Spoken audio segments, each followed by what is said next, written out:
Serangan udara yang terekam dalam sejumlah video dan diunggah ke Telegram menunjukkan rangkaian serangan presisi oleh drone Rusia yang menghantam satu persatu kendaraan militer dan lapis baja milik Ukraina di wilayah Donbas.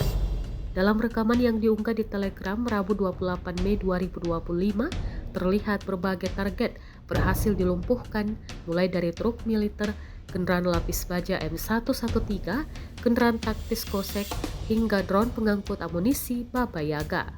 Bahkan sebuah struktur yang disebut sebagai ruang istirahat pasukan Ukraina turut menjadi sasaran serangan.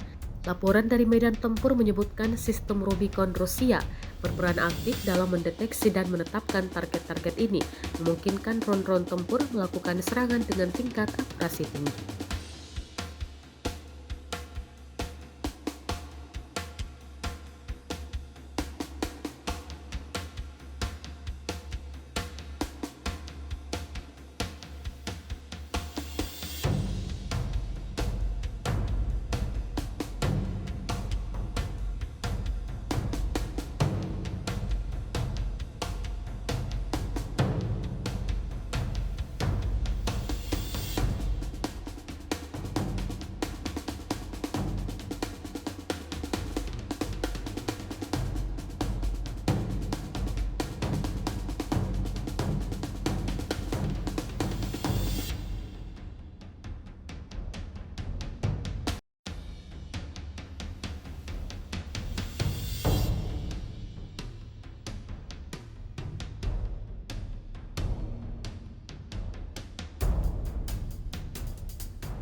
Download Tribun X sekarang, menghadirkan lokal menjadi Indonesia.